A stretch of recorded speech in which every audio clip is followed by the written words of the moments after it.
There are three nevers. One of the three nevers is never lie. When I go into the restaurant and I hear somebody say, Gwendolyn, if you don't eat all your dinner, you can't have any dessert, dear. And 10 minutes later, I hear them say, well, honey, just take a bite of everything. One bite of everything. What are you laughing for? You all do this? And she's stirring her finger in her mashed potatoes. She's been there before. She knows better than that. And Dad says, if you don't eat everything, by golly, you're not going to have any dessert. I'm tired of this. That thing costs $7. Now you eat it or I'll stuff it in your face. Here's this 200-pound dad and this 40-pound little girl. Or 30-pound, whatever they weigh. Little 3-year-old. Is she scared of him? No, she runs the house. She's not afraid of him. And he's getting red in the face. People looking around. And wife says, shh, I'm tired of this. I'm tired of paying for this. She's going to come out here and then she doesn't eat anything. She hasn't had a bite of anything hardly. She ate the pineapple off the salad and that's it.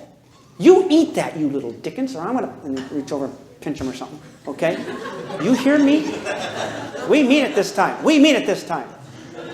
And she sits there and plays in the thing. And then pretty soon Mama says, well, sweetheart, just take one bite of potatoes and one bite of vegetables and one bite of meat.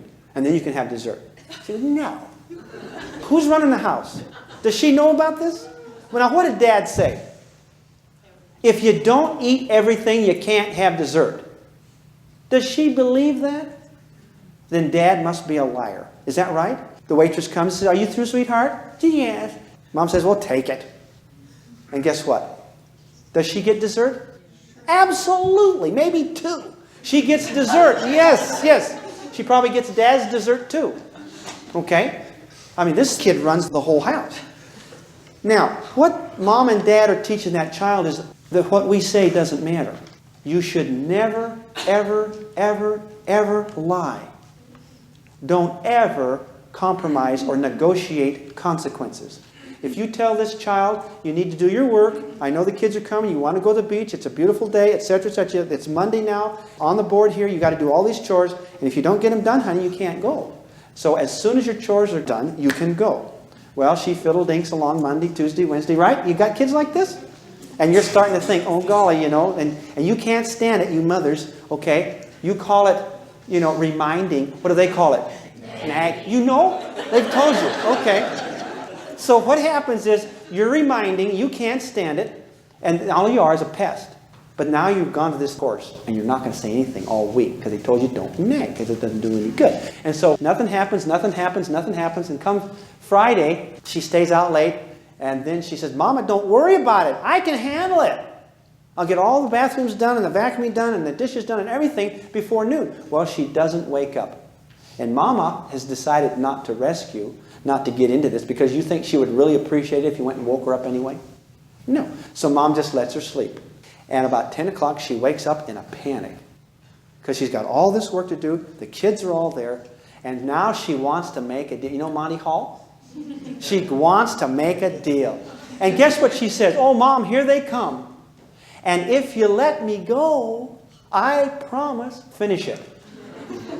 That when I come back, I'll do it. I'll do it as soon as I come back. I'll do it when I come back. I promise. And Mama says, no, you got to do it this way. She said, no, Mama, please. And these are the good kids. She's got it set up. Oh, a little tear and a quiver in the lip and your little baby. And she's going to talk you right out of it. And so she goes. But before she goes, you make her play the game, because this is all a game. And you say, okay, if I let you go this time, and you really get a commitment, she promises you the moon. Hey, when I come back, I'll do it. Mama, you won't even have to ask me. You won't even, you heard this. You won't even have to remind me. Promise, Mom. Okay, you promise? Gotcha. You say, okay. Are you a liar? Are you a liar? You're a liar, and you're telling those kids, my word doesn't mean anything. Just come make a deal. And what that does, that puts Mom and Dad in a power position. And Mom and Dad are into that stuff. That feels good to be in the power position, right? Is that true? And you're in it. What do you think people give allowances for? To control. A lot of them are into this. And so she goes, and about 5 o'clock she comes home like this. She's all sunburned. Oh. And where's she headed, people? To bed. And you say, hey, what about, oh, Ma, I can't. You say, she's got hers. You fish for yours. I got mine, sucker. Okay? And you promise yourself, I'll never let trust until next Saturday, and then what? We play the movie again. It's a different kid, it's a different situation. Same principle. So stop lying. You're telling your kids, my word doesn't mean anything. And when they begin to believe that, they know they can argue you out of it, and they can compromise with you. What you're really doing is you're not training them to believe you, you're training them to not believe you, and you're training them to argue and to bargain and to negotiate consequences. You never negotiate consequences. All right, what we're building here is a case where we are teaching the children to argue with us and to negotiate and not face consequences and get out of consequences. And we're telling them that when they do certain things, there are no consequences. And they can bargain out of it. Is that what life is really like? Are we teaching our kids a wrong message here? Uh-huh. Do you think if you go around the curve too fast and you roll the car and you're in the hospital, that we'll just say you get another chance next time because you didn't know this time? Life is very final.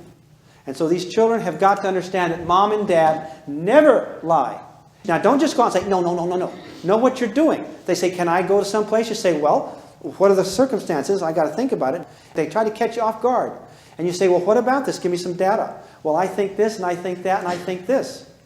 And you say, well, right now it sounds okay. Let's talk it over with Dad. Because they're going to want to pin you down and then hold you to that answer.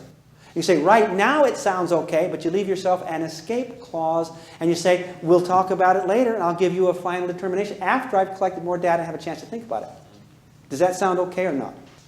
Does this make sense, people? Because if you just jump to the thing and say no, it might be that it would be okay to go. Got a question? Yes. How do you keep from becoming a liar? In other words, you listen to what you say. But by the time I'll come to a child and say, listen, if you don't clean up this room, you're grounded for the next 3 years. That's it. Yeah, that's dumb. And I've overstepped it. Now, do you understand that you need to be very careful what you say? And if you were wrong, you say, hey, I had enough data there, and now I've learned this, and I've learned your homework isn't done. And Dad's got something planned, and the answer is no. Yeah, but you said yes. I'm sorry, sweetheart. I said it sounded okay at that point, but we had to check some other stuff, and the answer is no. And once you say no, you stay with it. Because if they can argue you out of it, you're teaching them to argue. You're teaching them to challenge your authority. And then when you give in, you are rewarding them for challenging your authority. Does that make sense? Okay, to that man previously, I wanted to say that as a school teacher, we're taught that you never threaten a child with something you don't want to follow through. Mm-hmm. Like you wouldn't dare say to a child, if you don't do this, you're going to stay after school for an hour, because no teacher would want to sit around with a child for an hour after school. And that's lying too, isn't it? Yeah, and it's so lying. You have to think, okay, do I want to say he's grounded for 3 weeks? Do I want him in the house for 3 weeks? And then if you kind of remember, then you say 1 day instead of... Good point. Excellent. But see, what we're saying is don't lie. Don't bluff. Don't say something you're not willing to follow through on. Never do that. Isn't there such a thing as mercy, though? What we'll do is give a length of time that something has to be done. For instance, you have to go sit in the bathroom now for an hour because you fought with your sister. Well, that's consequences. So then after 45 minutes, then the child will say, geez, I've been good and I've been in here for 45 minutes, so can I come out? So in our mercy then, we say, yeah, you've been a good kid, you can go ahead and come out. Oh, these blue mothers. Is that lying then? Is it lying? Is it lying? You say you can't come out for an hour, and now they're going to negotiate and come out in 45 minutes. Is that lying? Yes. You said you can't come out for an hour, and now you say you can come out before the hour's up. Is that lying? Don't say things that you're not going to follow through on. See, we're careless with what we say. And don't say it if you don't mean it. Say you're going to be in there for a half hour or 45 minutes or something, until you're quiet. Or don't put a time limit on it. Timeout should be like 5-10 minutes or something.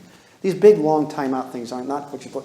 You're not into punishing here. You're into behavior modification. And as long as it changes the behavior, that's what you're after. So we're not punishing. If you can't stand them, say go to your room. But don't make it a timeout issue. What we've worked out with our kids, and they know this up front, is that they have the opportunity to earn their way off restriction for good behavior, because I feel like if you give a kid 3 days restriction, then they have absolutely no motivation to make life worth living for the next 3 days. They're going to be as difficult as possible. So what we do is we say, okay, this is a 3-day restriction. However, if you are cooperative and like a suspended sentence. Yes, and you